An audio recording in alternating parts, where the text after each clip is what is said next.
உலகமெங்கும் பறந்து வாழ்ந்து கொண்டிருக்கும் அமெரிய தமிழ் உறவுகளுக்கு இனிமையான இந்நேரத்து வணக்கங்கள். இன்று நம்மோடு பிடிஎஃப் பொதுச் செயலாளர் ரவிக்குமார் இணைஞ்சிருக்கிறார். வணக்கம். வணக்கம். வணக்கம் நேயர்களே. வணக்கம் தக்ஷினி. நிச்சயமாக இப்பொழுது உலகமெல்லாம் மிகப்பெரிய அளவிலான ஒரு பதட்டத்தில் இருக்கு அப்படின்னு சொல்லலாம். இந்த ஈரானுக்கும் அமெரிக்கா மற்றும் இஸ்ரேல் இடையான இந்த நாடுகளுக்கு இடையான இந்த போர் பதட்டம் அப்படின்பது உலகத்தில் இருக்கிற பல விஷயங்களை பல வழியில பாதிப்புக்கு உள்ளாக்கி இருக்கு. நாம் இலங்கை எடுத்துக்கொண்டோம் சொன்னால் வரிசை கட்டி பெட்ரோல் ஷெட்ல வாகனங்கள் அணிவகுத்து நிற்கிறத கூட நாங்கள் இதனுடைய ஒரு ஆரம்ப புள்ளியான பிரச்சனையாக நாம் பார்க்கக்கூடியதாக இருக்கு. இப்படி ஒவ்வொரு இடங்களையும் ஒவ்வொரு பிரச்சனை இருக்கத்தான் செய்கிறது. என்னுடைய கேள்வி என்ன அப்படின்னு சொன்னால், இந்த ஈரானுடைய இந்த தாக்குதல் அல்லது இந்த போர் பதட்டம் அல்லது ஈரானுடைய அதிபர் இறந்திருக்கிற இந்த தன்மை, இவற்றில் இருந்து ஈழத்தமிழர்கள் கற்றுக்கொள்ள வேண்டிய பாடம் அப்படின்னு சொன்னால் என்ன? ஓ, அது இந்த சமூக வலைத்தளங்கள் மற்றும் சர்வதேச ஊடகங்களில் வந்த கருத்துகள், குறிப்பாக தமிழ் மக்களுடைய கருத்து வெளிப்பாடுகளாக வந்த விடயங்கள் பற்றி நாங்கள் இதில் பார்க்க வேண்டியிருக்கிறது. அதாவது எந்த ஒரு போரிலும் முதலாவது பலிக்கடாவாகிறது பொதுமக்கள், அப்பாவி மக்கள், குழந்தைகள், முதியோர், பெண்கள், இப்படியான போரிட வலியை அனுபவித்தவர்கள். போரை நேர கண்டு வலியை அனுபவித்த இனமாக, தனிப்பட்ட மனிதனாக அல்லது இனமாக நாங்கள் அந்த போர்களுக்கு எதிரானவர்கள். எப்பயுமே அறமற்ற போர், உலகத்தின் சட்டம், நீதி, நியாயங்களுக்கு மாறாக நடக்கிற பல போர்கள் நடக்கிறது. யார் அதை வலிமையானவர்கள் தான், வலிமையான வாதம் தான் எங்கே முன்வைக்கப்படுகிறது. ஆனால் இந்த அடிப்படையில் பார்த்தீர்களானால் அந்த எங்களை முள்ளிவாய்க்காலில் படுகொலை செய்த பல்வேறு இலங்கைக்கு முண்டு கொடுத்த பல்வேறு சக்திகள் மத்தியிலே அந்த அறம் பார்க்கப்படவில்லை. எங்களுடைய குழந்தைகள் கொல்லப்பட்ட போதோ, எங்களுடைய மக்கள் மீது மல்டிபேரல் ஆர்டிலரி போன்றவைகள் தாக்குதல்கள் நடத்திய போதோ அதை அந்த கொடூரத்தை வைத்துவிட்டு அதை ஒரு எங்களுடைய உரிமை கோரிக்கைகளையும் பின்தங்கி வைத்துவிட்டு அவர்கள் தங்களுடைய நட்பு நாடாக இலங்கை இருந்தபோது அவர்களுக்கு சகல உதவிகளையும் செய்தவர்கள். இன்று கூட இலங்கை கூட, ஸ்ரீலங்கா கூட மிகவும் கவனமாக தன்னுடைய ஸ்டேட்மெண்ட்டை விடுகிறது. கண்ணை மூடிக்கொண்டு ஈரானுக்கு ஆதரவு, எதிர்ப்பு அப்படி இப்படி சொல்லவில்லை. நாங்கள் இது படிக்க வேண்டிய பாடம் என்னவென்றால், நிரந்தரமான நட்பும் இல்லை, நிரந்தரமான எதிரியும் இல்லை என்று அவர்கள் இருக்கும்போது நாங்கள் தேசமாகவே சிந்திக்க வேண்டும். நாங்கள் ஒரு தேசத்தினுடைய பிரதிநிதிகளாக இருந்து பார்க்கும்போது இந்த அறநெறிகள், உலகத்தினுடைய சட்டம், நீதி, நியாயங்கள் மட்டும்தான் எங்கள் கண்முன் வரப்போகின்றதா, அல்லது ஒடுக்கப்பட்ட மக்களுடைய அமைப்புகள் கூட எங்களுக்கு ஆதரவாக நிற்காத சூழ்நிலை அந்த முள்ளிவாய்க்காலில் மட்டுமில்லை, இன்று வரைக்கும் ஐநாவில் பார்க்க தெரிகிறது. ஆகவே நாங்கள் எங்களுடைய மக்களை பாதுகாப்பதற்கு, எங்களுடைய மக்களுக்கு எதிராக சர்வதேச தளங்களின், குறிப்பாக முக்கியமான சக்திகள் எங்களுக்கு எதிராக திரும்பாத அளவுக்கு நாங்கள் கண்ணியத்துடனும் அதே நேரத்தில் மிகவும் கவனமாகவும் அதாவது தனிநபர்கள் எதையும் சொல்லலாம், ஆய்வாளர்கள் எதையும் சொல்லலாம், ஆனால் மக்களை பிரதிநிதிப்படுத்துகிற அமைப்புகள் சர்வதேச தளத்தில் மிக நுணுக்கமான, சாணக்கியமான ராஜதந்திர பார்வையுடனே நகர வேண்டியிருக்கிறது. நிச்சயமா. அதாவது சில ராஜதந்திர பார்வைகளினூடாகவே தமிழர்கள் தளத்துல இயங்குறவர்கள்லாம் நகர வேணும் இந்த இடத்துல அப்படின்னு சொல்லி ஒரு விஷயத்தை நீங்கள் திருப்பி சொல்லியிருக்கிறீங்க, பதிவு செய்திருக்கிறீங்க. இந்தியாவாக இருக்கட்டும், இந்தியாவும் ஒரு நடுநிலைத்தன்மையை தான் வகிக்கிறது. அதே போல அனுர்குமர திசநாயக்கவும் பார்த்தீர்கள் அப்படின்னு சொன்னால் அவரும் ஒரு நடுநிலைமையான தன்மையைத்தான் வகிக்கிறார். இப்படி ஒவ்வொருவருடைய எதிர்கட்சிகள் ஆதரவு நிலைப்பாடு, ஏதோ ஒரு நாட்டுக்கான ஆதரவு நிலைப்பாடுகளோடு சில விஷயங்களை சொல்லி கொண்டிருக்கிறார்கள். அதே போல நம் இலங்கையில் இருந்து இந்த ஈரான்ல நடந்த போர் சம்பந்தமாக வந்த ஒரு 2 கருத்துக்கள் சமூக வலைத்தளங்கள் மிகவும் பேசு பொருளாகி இருக்கு. 2 அரசியல்வாதிகளினுடைய கருத்துக்ள். முதலாவது நமல் ராஜபக்ஷவினுடைய கருத்து, இரண்டாவது மஹிந்த ராஜபக்ஷவினுடைய கருத்து. குறிப்பாக மத்திய கிழக்கில் போர் பதட்டம் எந்த ஒரு இராணுவ நடவடிக்கை அல்லது மோதலின் போதும் பொதுமக்களின் பாதுகாப்பு பாதிக்கப்படக்கூடாது. இதை சொன்னவர் மஹிந்த ராஜபக்ஷவினுடைய மகன் அடுத்த தேர்தலில் வந்து ஜனாதிபதியாக வேண்டும் என்று கனவுகளை கண்டு கொண்டிருக்கிற இலங்கையினுடைய ஒரு அரசியல்வாதி, இளம் அரசியல்வாதி நமல் ராஜபக்ஷ வந்து நாமல் ராஜபக்ஷ வந்து இந்த கருத்தை பதிவு செய்திருக்கிறார். இதை நீங்க எப்படி பாக்குறீங்க? சாத்தான் வேதம் ஓதுவதுதான் இது. இன்றைக்கு வரைக்கும் தன்னுடைய நாட்டிலே தங்களுடைய நாட்டின் பிரஜைகள் என்று சொல்லப்படுகிற ஒரு இனத்தின் மீது மிக ஈவு இரக்கமற்ற கொடிய தாக்குதல்களை நிகழ்த்திவிட்டு அதை மூடி மறைப்பதற்கு அங்கு எதுவுமே நடக்கவில்லை என்று நாங்கள் சொல்லுவோம், டினையல் மோடு. ம். இன்று வரைக்கும் அந்த இன அழிப்பை பற்றி, இன அழிப்பு என்று கூட கூற கூற கூற மாட்டார்கள். ஆனால் அங்கே நடந்த மக்களுக்கான இவர்கள் நாளாந்தம் அங்கே போய் வருவதிலிருந்து அங்கே அவர் பழகுவர்கள் வரைக்கும் எத்தனையோ பேர் அதை எடுத்து சொல்லியும் அப்படி ஒரு தாக்குதல் நடக்கவில்லை. அப்படி தமிழ்மக்களுக்கு, பொதுமக்களுக்கு எதிரான ஜீரோ சிவிலியன் கேஷுவலிட்டி என்று சொன்ன அதே கட்சி, அதே தலைவர்கள் இன்றைக்கு அந்த கட்சியை பிரயத்தப்படுத்துகிற இவர், அது மட்டுமில்லை, இது ஒட்டுமொத்த ஆபரேஷனுமே வந்து தமிழ் மக்களை மீட்டெடுப்பதற்கான நடவடிக்கை என்று சொல்லி இன்றைக்கு வரைக்கும் அவர்கள் கூறுகின்ற ஒரு கட்சி இவ்வளவு தூரம் இன்னொரு நாட்டிலே நடக்கிறத பற்றி கூறுவது நகைச்சுவை இல்லை, இது மிகவும் விசனத்துக்குரியது. நிச்சயம். அடுத்தது அவருடைய தந்தையார் போரை நடத்தி முடித்து மண்ணை வந்து முத்தமிட்டவர் 2009. குழந்தைகள் மற்றும் பெண்களின் உயிரே முக்கியம், போரை முடிவுக்கு கொண்டு வர மஹிந்த ராஜபக்ஷ வலியுறுத்தல்.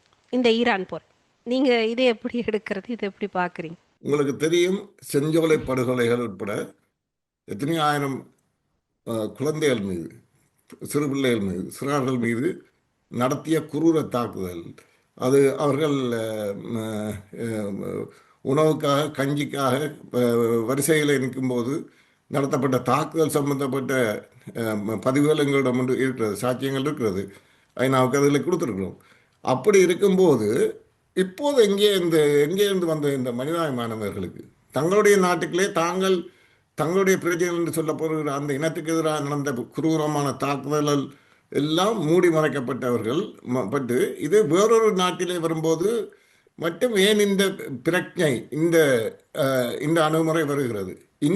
இப்போது கூட ஒரு பிரச்சனையும் இல்லை. இதுக்கான ஆதாரங்கள் இருக்கிறது, வீடியோ டாக்குமெண்ட்ரி இருக்கிறது, அவர்களுடைய இராணுவமே இதுக்கு சாட்சியாக இருக்கிறது. ஆக இப்போது கூட இவர்கள் வாய் திறந்து பொது மன்னிப்பை கோர வேண்டும். இவர்கள் தாங்கள் செய்த குற்றம் என்பதை கோர வேண்டும். மக்கள் மீது புலந்தால் படிந்து இவர்கள் அதற்கான தண்டனை ஏற்றுக்கொள்வோம் என்று சொல்ல வேண்டியவர்கள். இவர்கள் குரூரமான ஒரு கோரமான முகத்தை தான் இதுவரைக்கும் காட்டிக் கொண்டு வருகிறார்கள். இவர்களுக்கு மனிதாபிமானத்துக்கும் எந்த சம்பந்தமும் இல்லை. தங்கள் மக்கள் மீதே இவர்கள் கிடைத்த கொடுமைகள் 1000 இருக்கிறது. அந்த தேசத்தையே சீரழித்த, பொருளாதார ரீதியாக சீரழித்தவர்கள். உண்மையான அந்த தேசத்தை பற்றிய ஒட்டுமொத்த சரியான பார்வையுடன் இவர்கள் இருந்திருந்தால் இன்றைக்கு அவர்கள் செய்ய வேண்டிய முதலாவது கடமை, இந்த தேசத்துக்குள்ளே ஒரு உண்மையான எங்கள் மக்கள் மீதான தங்களுடைய நடவடிக்கைகளுக்கு மன்னிப்பு கேட்பது மட்டுமல்லாமல் அதுக்கான சர்வதேச சூழல் ஒன்றில் ஒரு விசாரணையை கொண்டு வரும்போது அதற்கு ஆதரவாக நிற்பது, இது எதிர்பார்க்க முடியாதவர்களிடம். அடுத்தது, இப்பவும் இன ரீதியான முரண்பாடுகளை இவர்கள் முன்வைப்பதும் அதற்கான தளங்களை தேடிக்கொண்டிருப்பதும் அந்த அந்த அந்த அழகான தீவிலே ஒரு சரியான ஒரு அமைதியும் ஸ்டெபிலிட்டியும் முன்னேற்றம் வரக்கூடிய சூழ்நிலையை உருவாக்காமல் அதுக்கு எதிராகவே தன்னுடைய பதவிகள், தங்களுடைய பொருளாதார சுரண்டலே தொடர்வதற்கான இவர் மட்டுமல்ல, இவர் சார்ந்த அரசியல்வாதிகள் இன்றும் அதைத்தான் செய்து கொண்டிருக்கிறார்கள். அர்த்தமற்ற கூற்றுகள் வந்து அரசியல்வாதிகள் விடுவார்கள். ஆனால் இவற்றை கடந்து இந்த உலகத்தை நாங்கள் சரியான திசையில் எங்கள் சார்பாக திருப்ப வேண்டிய தேவை இன்றைக்கு எப்போதும் இல்லாத அளவு அதிகரித்திருக்கிறது. எங்களுடைய திரும்ப பதிவு செய்ய வேண்டும். நாங்கள் முந்தையும் சொல்லியிருக்கிறோம், இறுதிக்கட்டத்திலே நடந்த அந்த அந்த போர் வடிவம் சர்வதேசத்தை தன்னுடைய வழக்கில் இழுத்து சர்வதேசத்தை தனக்கு சாதகமாக வாய்மூட வைத்து. நிச்சயமா. அடுத்து வந்து இன்னும் இரு தலைவர்களுடைய ரெஸ்பான்ஸ் இருக்கிறது. அதாவது ஒரு நாட்டின் தலைவரை கொலை செய்வது சர்வதேச சட்டத்தை மீறுதல், மனித உரிமைகள் மீறுதல். இதற்கு எதிராக சர்வதேச அரங்கில் இந்தியா தனது கண்டனத்தை பதிவு செய்ய வேண்டும் என்று ராகுல் காந்தி ஒரு பதிவிட்டிருக்கிறார். இவருடைய தாயார் காங்கிரஸ் கட்சியினுடைய சோனியா காந்தி ஈரான் மீதான தாக்குதலை கண்டிக்க பிரதமர் மோடிக்கு மனமில்லை, அமைதி காக்கிறார் அப்படின்னு சொல்லி ஒரு குற்றச்சாட்டையும் விட்டிருக்கிறார். இவர்கள் இருவரது இந்த பதிவுகளை நாம் ஈழத்தமிழராகிய நாம் இதை எப்படி பார்க்கறது? முந்தி சொன்ன அதே விஷயம்தான். சர்வதேச தளத்திலே எங்களுக்கான பல விஷயங்கள் நாங்கள் மிகவும் கவனமாக தான் நடத்தி கொண்டு வேண்டி இருக்கிறது என்பது உங்களுக்கு தெரியும். ம். அந்த அடிப்படையிலே இந்த சர்வதேசத்திலே இருக்கிற அரசுகள் ஒரு மாதிரியும் எதிர்க்கட்சியில் இருப்பவர்கள் வேறு மாதிரியுமாக தங்களுடைய கருத்துக்களை சொல்லி வருகிறார்கள். எங்களை பொறுத்த வரைக்கும் தமிழ் மக்கள் எங்களுக்கு முக்கியமான சர்வதேச தளத்திலே முக்கியமான நாடுகள் அல்லது முக்கியமான முடிவெடுக்கும் மாற்றங்கள் வந்து எங்களை நோக்கி நாங்கள் சாதகமாக திருப்ப வேண்டிய தேவை இருக்கிறது. ம். அந்த அந்த அடிப்படையில் ராகுல் காந்தியோ அல்லது சோனியா காந்தியோ அவர்கள் எந்த கருத்துக்களை சொன்னாலும் இப்போ எங்களுக்கு ஒட்டுமொத்தமாக எங்களுடைய அயல்நாடு இந்தியாவுடைய ஆதரவு எங்களுக்கு நிச்சயமாக தேவைப்படுகிறது. பலர் காலம் தாழ்த்தி இன்று அதை புரிந்து கொண்டிருக்கிறார்கள். அதே மாதிரி மேற்குலருடைய ஆதரவு தேவைப்படுகிறது. குறிப்பாக மூன்றாவது, அதாவது குளோபல் சவுத் என்ற நாடுகளுடைய ஆதரவு தேவைப்படுகிறது. நான் ஏற்கனவே உங்களுக்கு இதை பற்றி கருத்திருக்கிறோம். எங்களுக்கு முக்கியமாக எங்களுக்கு பிரித்தானியா கடந்த காலங்களிலே அதற்கு ஒரு வரலாறு இருக்கிறது. நாங்கள் அதை குறிப்பிடுவோம் இம்ப்ராப்பர் டீகாலனைசேஷன் என்று. அந்த எங்களுடைய தீவிலிருந்து வெளியேறும்போது முறையற்ற காலனி நீக்க நடைமுறைகள் என்று சொல்லப்படுகிற, அதாவது இரண்டு தேசத்தின் உரிமைகளை ஒரு தேசத்திடம் கொடுத்துவிட்டு அந்த சட்ட ரீதியாக எங்கள் மீது எங்களுடைய ஜீவாதாரமான நலன்களை பிரதிபலிக்கக்கூடிய தீர்வு திட்டத்தை கொடுக்காமல் வெளியேறியது மூன்றாவது பெரிய தவறு பிரித்தானியா செய்தது.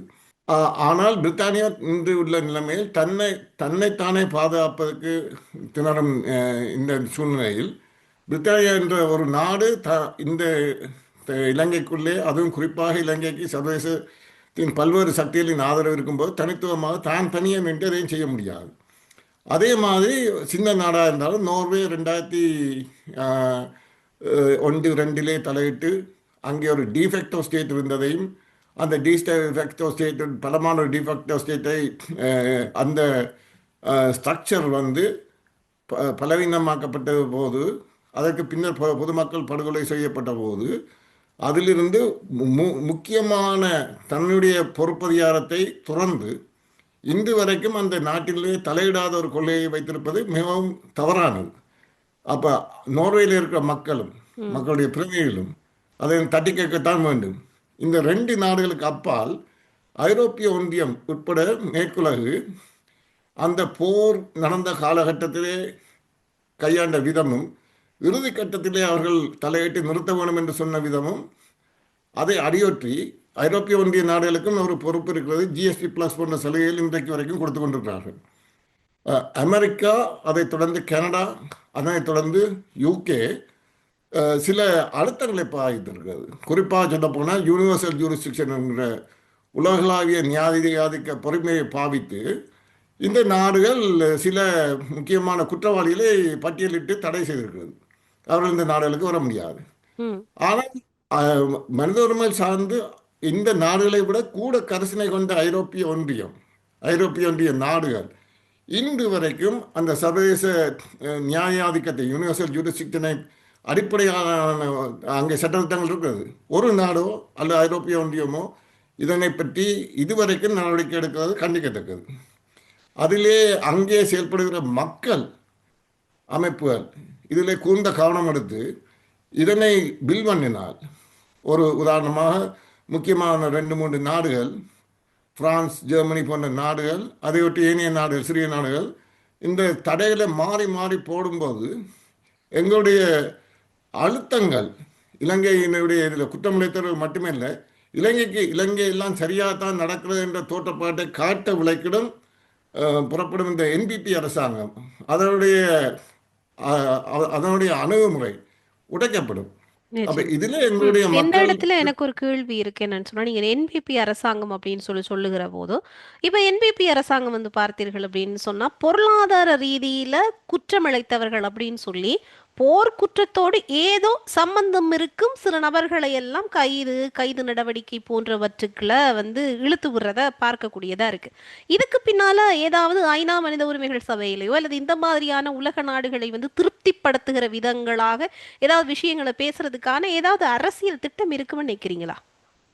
ஆஹ், உண்மைதான். அதாவது ஆஹ், இதற்கு பின்னால சர்வதேச அழுத்தங்களை குவிக்கின்ற புலம்பெயர் நாடுகளின் அமைப்பு எல்லாம் அவர்களுக்கு பெரிய தலையீடு.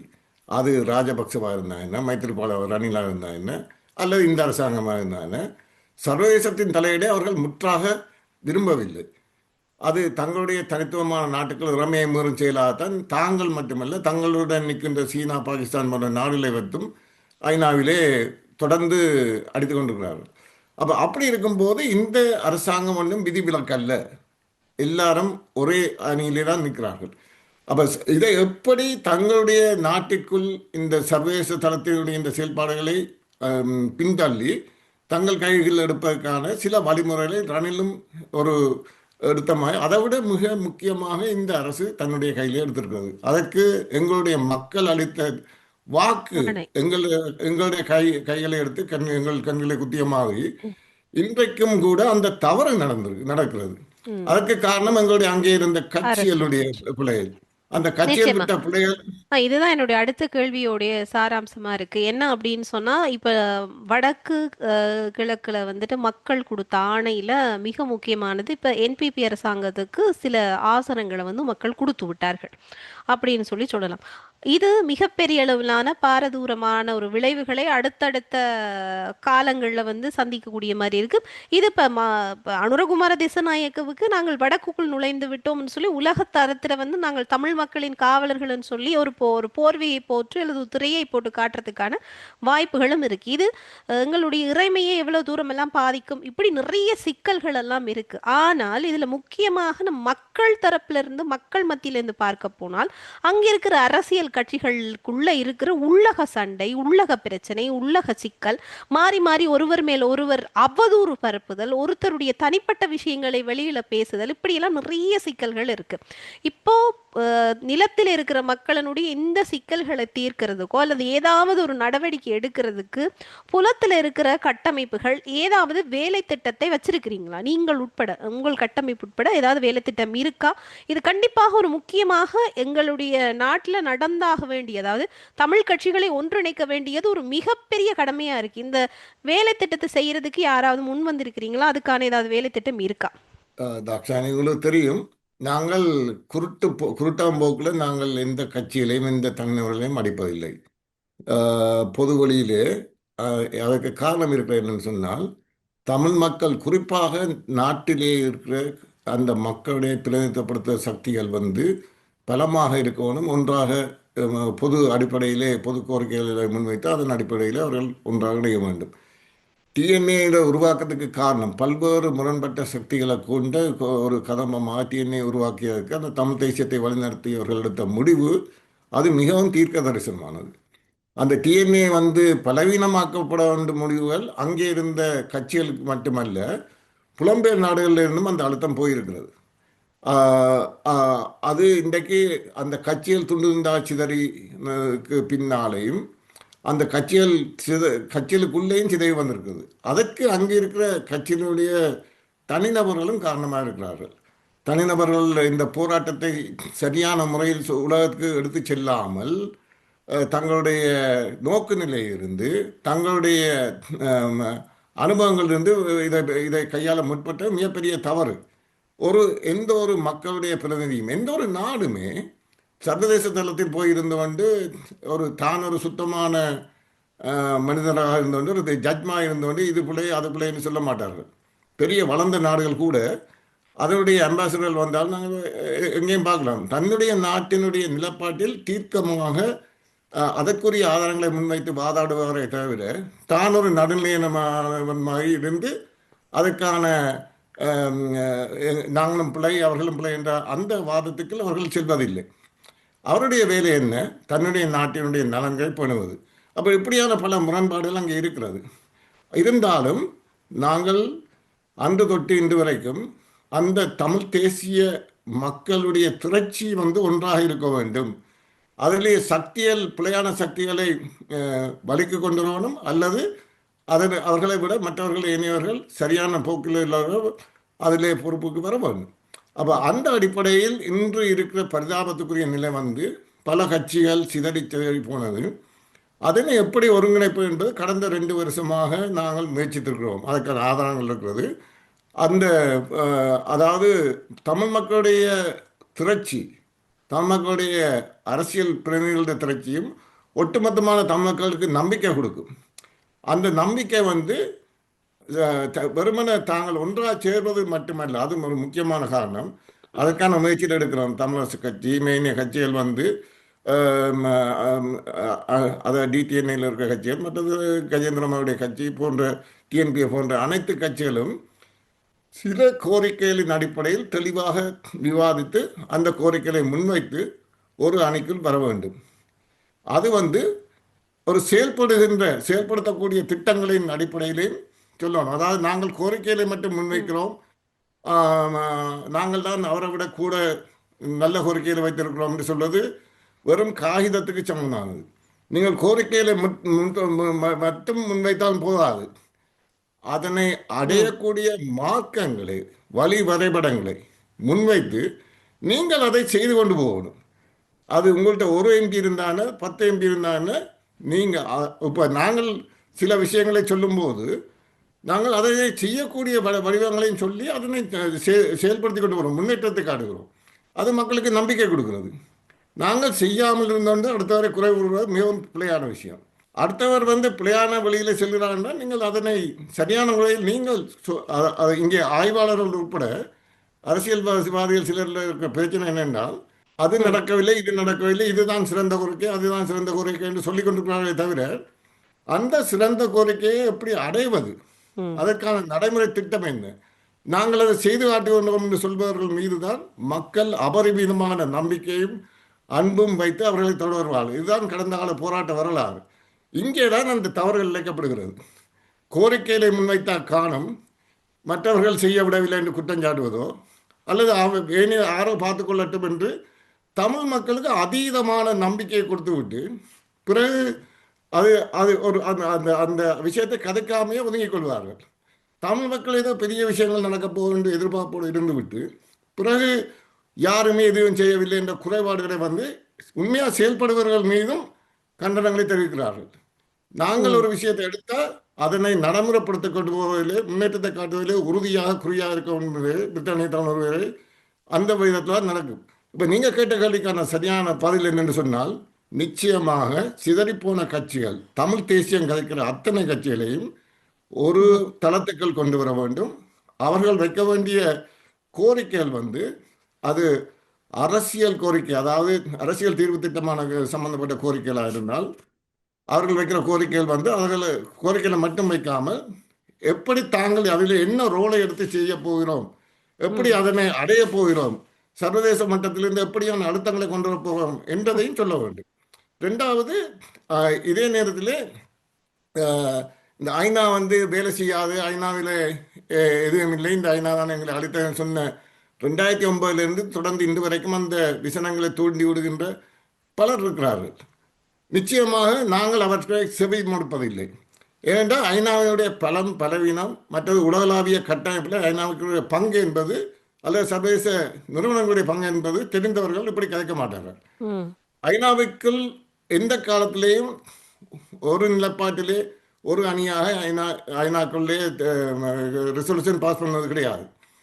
முரண்பட்ட சக்திகள் தங்களுக்கு தங்கள் எப்படி அணி சேர்கிறது, அதனை நாங்கள் கையாள வேண்டிய தேவை இருக்கிறது. நாங்கள் எந்தெந்த சக்திகளை நாங்கள் வைத்து எங்களுடைய கோரிக்கைகளை முன்னேற்ற வேண்டும் என்பதும், எந்த காலகட்டத்தில் எந்த விடத்தை முன்னுக்கு நடத்த வேண்டும் என்பதிலும் நாங்கள் மிக தெளிவாக இருக்கிறோம். காலத்துக்கு முந்தைய கோரிக்கைகளை கொண்டு அங்கு போடும்போது யாருமே செவிமடுக்கிறார்கள் இல்லை. ஆகவே அந்த அவர்களுடைய நலன், எங்களுடைய நலன், மற்றது எந்தெந்த காலகட்டத்தில் என்ன கோரிக்கையை முன்னுக்கு வைக்க வேணும், எங்களுடைய இறுதி இலட்சியம் எங்கேயும் மாறாது. எங்களுடைய 45 வருட தனிப்பட்ட வாழ்க்கையிலும் சரி, பிரித்தானிய தமிழர் பேரவையுடைய நிறுவனமாக இருந்தாலும் சரி, நாங்கள் இறுதி கோரிக்கையில் எந்த விதத்திலும் எங்களுக்கு தளர்ச்சி இல்லை. ஆனால் அதனை அடைவதற்கான மார்க்கங்களை மிகவும் கவனமாக துல்லியமாக நாங்கள் திட்டமிட்டு தான் வேலை செய்கிறோம். மற்றவர்களுமாய் கருத்து போட்டு மற்றவர்களையும் குறை சொல்லி போட்டு போகிற அமைப்பு அல்ல. உதாரணமாக இன்றைக்கு கூட ம். சர்வதேச நீதி விசாரணைக்கு முதற்படியாக நாங்கள் அந்த சர்வதேச நீதி விசாரணைக்கான சாட்சியங்களை திரட்ட என்பது குறிவாக இருந்தோம். 2022 கொண்டு வந்த அந்த சாட்சி பொறுமுறை ம். பிரித்தானிய தமிழர் பேரை டிராப் பண்ணாலும் அத்தனை புலம்பெயர் அமைப்புகளுக்கும் அத்தனை கட்சிகளோடும் விவாதித்து அவருடைய இன்புட்டையும் எடுத்து அவருடைய நன்மதிப்போடு எல்லாருடைய பொது கோரிக்கையாக வைத்தோம். அது ஒரு மிகப்பெரிய ஒரு விஷயம். ம். இன்றைக்கு வெற்றிகள். அது ம். அதனுடைய செயல்பட தொடங்கின பிறகு இன்றைக்கு தான் பலருக்கு விளங்குகிறது, ஓஹோ இந்த பொறுமை ஒன்று இருக்கிறாங்க. ஆனால் விளங்கினாலும் அந்த பொறுமுறையை பலப்படுத்த வேண்டிய பல நூற்றுக்கணக்கான ஆயிரக்கணக்கான கொடுமையில் இழைக்கப்பட்ட சாட்சியங்களை நாங்கள் திரட்டி கொடுக்க வேண்டும், அதற்கான ஆதாரங்கள் இருக்கிறது என்று எனக்கு தெரிந்த அளவில் அங்கே இருக்க ம். தனிப்பட்ட கட்சியில் நான் தாக்கவில்லை. எந்த கட்சியாவது இதற்கான ஒரு செயலணி டாஸ்க் ஃபோர்ஸ் ஒன்றை போட்டிருக்கிறார்களா? இந்த 5 வருடங்கள் 2021 மார்ச்சிலே வந்து இந்த அடுத்த மார்ச்சும் வந்துட்டது. இந்த 5 வருடங்களில் நீங்கள் சொல்லுங்கள், எந்த கட்சியாவது இந்த இந்த ஓஸ்லாப்புக்கான பொறுமுறைக்கான சாட்சியங்களை திரட்ட வேண்டும் என்று கொள்கை முடிவு எடுத்து அந்த சாட்சியங்களை திரட்டுவதற்கான ஒரு டாஸ்க் ஃபோர்ஸ் ஒரு செயலணியை திரட்டியிருக்கிறாங்க. இதில் பல்வேறுபட்ட சாட்சியங்கள், அதாவது அந்த பொறிமுறையில் இப்போ இருக்கிற பொறிமுறையில் வந்து நாங்கள் அழுத்தங்களை கொடுத்தோம். இந்த கொண்ட ரெசல்யூஷனுடைய உள்ளார்ந்த ம். மண்டேட் வந்து காலம் வரையறுக்கப்படவில்லை. எந்த காலகட்டத்தையும் இறுதிக்கட்ட போர் மட்டுமில்லை, அதற்கு முற்பட்ட இன அழிப்புக்கான நோக்கத்தை புரிவதற்கும் அதற்கான பட்டத்தை புரிவதற்கும் பின்னோக்கி செல்ல வேண்டிய அந்த கால வரையறையை இப்போது ஏற்றுக்கொண்டிருக்கிறார்கள். ம். ஆனால் இன அழிப்பு என்று சத்தம் போட்டால், சுலோகங்கள் வைத்தால், மேடைகளில் வீரவசனங்கள் கைத்தால் மட்டும் போதாது. நீங்கள் அந்த சாட்சியங்களை திரட்டி கொடுங்கள். அந்த சாட்சியங்கள் வலுவான அடிப்படையில் உறுதியான சாட்சியங்கள் ஒரு நிர்பந்தத்தை உருவாக்கும். சில ஆவணங்களை அந்த பொறிமுறையும் யுஎன் ஹியூமன் ரைட்ஸ் கவுன்சிலும் சில ஆவணங்களை தவிர்க்க முடியாத அளவில் ஸ்ட்ராங்காக வெளியில் விட வேண்டி வரும். நில ஆக்கிரமிப்பு உட்பட, பொருளாதார தடையால் வந்த பாதிப்புகள் உட்பட, அதாவது ஃபிசிக்கலாக உடல் ரீதியான பாதிப்புகள் மட்டுமல்ல, ஏனைய விஷயங்களும் வந்து அந்த அறிக்கையில் கொண்டு வர முயற்சிக்கிறோம். எதிர்காலத்தில் வர வேண்டிய அவருடைய ஃபைனல் ரிப்போர்ட்லேயே அதில் கொண்டு வர முயற்சிக்கிறோம். ஆனால் இதற்கு எந்தெந்த புலம்பெயர் அமைப்புகள், எந்தெந்த தனிநபர்கள், எந்தெந்த கட்சிகள் அதுக்கான வலுவூட்டல் சாட்சியங்களை திரட்டி கொடுக்கிறார்கள் என்பது ஒரு கேள்விக்குறி. இதுகள் செய்யாமையே வெறுமனே இந்த வீரவசனங்களும் இன அழிப்பு என்று சொன்னால் போதும் என்ற மாதிரியும் நாங்கள் சத்தம் போட்டு கொண்டே இருப்போம். என்றைக்கு ஒரு நாள் நடக்கும் என்று அந்த ஒரு ஒரு தத்துவார்த்த ரீதியான அணுகுமுறையிலும் எங்களிடம் கிடையாது. நாங்கள் நடைமுறையிலே அதனை கொண்டு வருவதற்கான வேலை திட்டங்களெல்லாம் அந்த செயல் திட்டங்கள்லாம் நாங்கள் ஈடுபட வேண்டியிருக்கும். நிச்சயமாக. இந்த மாதிரியான நடைமுறையிலே அதற்கான நடைமுறையிலே ஒத்துழைத்து நாங்கள் அனைவரும், அதாவது ஒரு மிக கொடுமையான இன அழிப்பால் பாதிக்கப்பட்ட இனத்தில் உள்ள அனைவருக்கும் ஒரு பங்கு இருக்கிறது. ம். தங்களுடைய தரப்பிலிருந்து இந்த பொறிமுறைகளை வலுப்படுத்துறதும் ம். அதற்கு வேலை செய்பவர்களை வலுப்படுத்துவதும் உண்மை நேர்மையாக செயல்படுவர்களோடு ஒருங்கிணைந்து வேலை செய்ய வேண்டிய தேவையும் இருக்கிறது. இதையும் ஒரு முக்கியமான விடயமாக அங்கே இருக்கிற கட்சிகள் மத்தியிலே நாங்கள் இன்றைக்கு இல்லை, ஏற்கனவே கோரிக்கை வைத்திருக்கிறோம். ம். இது உங்களை ஒருங்கிணைக்கும். உங்களை எல்லாருக்கும் விருப்பம் இருக்கிறது இன அழிப்பு என்பதை நிரூபிக்க வேண்டும். அப்படி உண்மையாக இருந்தால் நாங்கள் ஒவ்வொருத்தருமே அதுக்காக வேலை செய்ய வேண்டும். தண்டவாளம் நடக்காது. அது மட்டுமில்லை, நாடுகள் தான் இந்த தீர்மானங்களுக்கு வலுவூட்ட வேண்டியது. அந்த ம். நாடுகளையும் பிடிச்செடுத்து வேலை செய்வோம்னு சொல்லியிருக்கோம். உங்களுக்கு இந்த இந்த இங்கே இருக்க மிகப்பலமான விதமான விஷயம், அங்கே இருக்க தேசிய கட்சிகள் மட்டுமல்ல, அமைப்புகள் மட்டுமல்ல, புலம்பெயர்ந்த நாடுகளிலும் இந்த கோரிக்கைகள் வைப்பது மட்டுமல்லாது நாடுகளுடைய பொலிசிகளை சேஞ்ச் பண்ண வேண்டும், எங்கள் ம். சார்பாக அந்த நாடுகளை கொண்டு வர வேண்டிய அந்த முயற்சி வந்து குறிப்பிடத்தக்க அளவுக்கு வர வேண்டும். இப்போது இல்லை அப்படி. அதாவது குறிப்பாக வந்து பார்த்தோம்னு சொன்னால் தாயகம் அல்லது இலங்கையினுடைய தமிழர் பகுதிகள் வந்து எதிர்நோக்கி கொண்டிருக்கிற மிகப்பெரிய சிக்கல் அப்படி என்பது அங்கே எங்களுடைய அந்த திரட்சி என்பது குறைவாக இருக்கிறது. இன்னும் ஒரு சிங்களம் சார்ந்த ஒரு கட்சி உள்ளே நுழைந்து விட்டது. தமிழர்கள் தரப்பில் இருக்கிற மிகப்பெரிய குழப்பங்கள், அந்த குழப்பங்கள் அப்படி என்பது உலகத்தரத்தில் எவ்வாறான ரிஃப்ளெக்ஷனை ஏற்படுத்தும், உலகத்தரத்தில் வந்து என்ன மாதிரியான விஷயங்களை முன்னகர்த்த வேண்டும், கோரிக்கைகள் மட்டும் போதாது, அந்த கோரிக்கைகளை நிறைவேற்றுவதற்கான வலுவான ஒரு வரைபடமோ வலுவான ஒரு செயல் திட்டங்களோ இருக்கணும்னு சொல்லி பல விஷயங்களை இங்கு பதிவு செய்திருந்தீர்கள். இது பலரை போய் சேர வேண்டும் அப்படின்பதான் எங்களுடைய விருப்பமும் கூட. தொடர்ந்தும் இது தொடர்பில் பல விஷயங்கள் பேசுவோம். இன்னும் பேசுவதற்கு இலங்கை சார்பிலும் ஈழ மக்கள் சார்பிலும் புலம்பெயர்ந்த தமிழ உறவுகள் சார்பிலும் அமைப்புகள் சார்பிலும் பேசுவதற்கு நிறைய விஷயங்கள் இருக்கிறது. தொடர்ந்து பேசுவோம். இந்த நேரத்துக்கும் நேர்காணலுக்கும் உங்களுக்கும் நன்றி. நன்றி. நன்றி நேயர்களே.